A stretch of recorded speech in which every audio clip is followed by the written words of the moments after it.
I am a community organizer working with an interfaith environmental group and also a freelance journalist and podcaster. I'm from Germany and I work at Islamic Relief Germany as the coordinator for climate advocacy.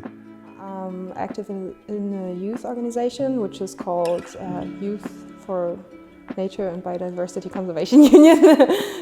I'm currently a student. I'm studying environmental science at the University of Latvia. I'm at COP as a youth delegate from Latvia with the NGO Green Liberty. I've been working specifically on climate for the last 8 years. And I've been involved in the environmental movement for much longer, 17 years for now. My most recent involvement is since, I would say, 2019. However, I've been involved in the environmental movement since childhood in Malaysia. Okay, you should begin. I go first. Yeah. What's the first thing you noticed about me? Are you wearing glasses? I instantly felt that you're just very kind. Like the moment you walked in the room, the room was a little bit better than before you came in. Wow, yeah. That's like one of the best compliments I think I've ever gotten. So. Has a stranger ever changed your life? Do you think I've ever been fired from a job? If you were to buy me a present, knowing nothing about me other than what I look like, what would it be? Wild card. Yeah, it's gonna get wild. Do you think I intimidate others? I think you might sometimes intimidate others because you can look quite serious potentially. Yeah, I think so. I think you would like intimidate my parents maybe. Write down something others would never guess about you just by looking at you. I'm a fan of DC comics like Batman and the like. Nice! And I also have some Syrian heritage in my family. It looks like I'm wild and I don't want to settle down and I want to run around and never have children or anything like that. But it's actually not true. I really, really want to give birth to some beautiful human being and take care of him and give him all my love or her. Think of something you strongly dislike that most people love. On the count of 3, say it out loud. 1, 2, 3. Chocolate. Cheese. Oh yeah, but it's similar actually. What do you think I fear the most? To be lost in the city alone or something like that. What I would say I fear the most is indifference in people, that they don't care about things. Give your partner a compliment you don't think they hear enough. There's nothing wrong with you. So like body shame or anything is something you should not take too personal, because there are so many people outside the world, they just say something rude. And I've also been like bullied and had some bad words saying about me, and I know how hard it can be to like distance yourself from those, but I think you should definitely do that, because I can tell you there's nothing wrong with you. Was there a time that you seriously questioned being in the climate movement, and how did you grow from it? Yes, there was. I remember it quite well. No, I never questioned it in generally, but what I always questioned when I was active in other environment movements or now in the climate movement is what is the best approach. So as I had mentioned in my introduction, I've been involved in environmentalism since I was a child. Growing up in Malaysia, my family were quite environmentally conscious, and so like I was a member of things like WWF Malaysia, Malaysian Nature Society, and so on and so forth. However, for me, I remember like the 2009, the Copenhagen COP for me was like a really, I guess, almost like a heartbreaking kind of moment. And not just for me, I know it was a very big disappointment for many people.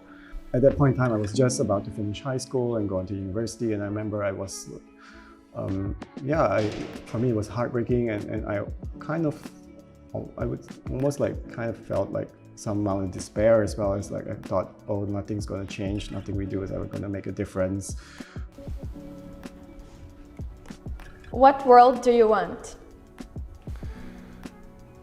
A world in peace and environment friendly without all the crises we did as a human on this earth, without exploitation, with justice. Low prices for public transport and renewable energy and recycling and so on. But I think everything comes back to the consciousness of the people. So I think being conscious about what you're doing and what your role is as a person living on Earth.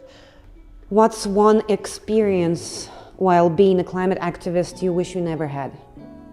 Being told that I'm going to hell. Oh wow, by who? Who told you this?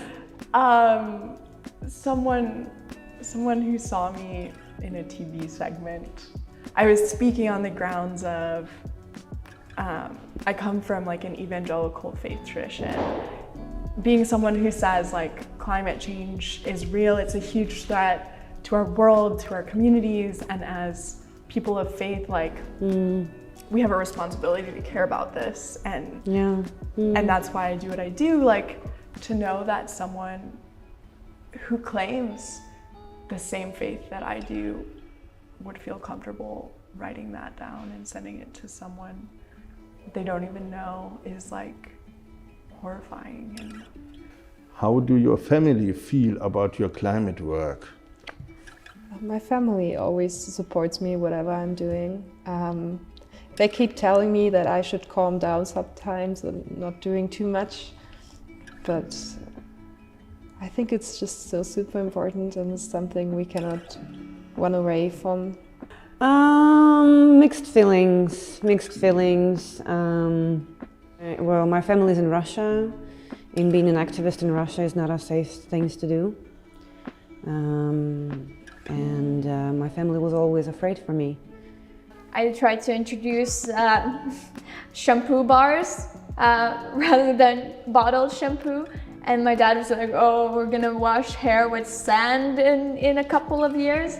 But now he has grown past it and embraced it.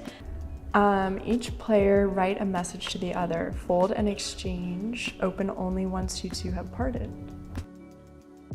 Even though you seem silent and shy, I think you have a lot of things in your mind you could talk about a lot. Be more self-confident in your life, because you are great the way you are, as you are with your strength. I wish you great days at COP and that you get better soon because of your cold. Keep your head up and your hope. Greetings, Janine. Thank you for your honest and authentic sharing. I really appreciated starting to get to know you as a person. I heard you are going through a chaotic time in your life. I hope things will get calmer for you soon. Keep fighting the good fight. I'm confident you can achieve your goals. I am very happy we met today. Be always patient, and on the same time, be funny. Even in the baddest circumstances, there will be a way out, and patience and being funny will help you with that. You will never feel alone. That's really nice. Thank you for the work you do and have done for all these years, and I wish you the power to continue the fight. I hope we will meet each other again in the future, but for now I wish you all the best. Again. Your presence is beautiful and so needed in this world. I need it, your family in Russia needs it, and your future children need it most of all. Finally, as someone told me recently, you are loved. That is all you need to know. Elsa. You are just starting the activist journey, and I wish I could protect you from all the bullshit that will come your way, but I can't. It will make you stronger. Don't be afraid. You're never alone. I'm standing with you, even if you can't see me sometimes. From Russia with love.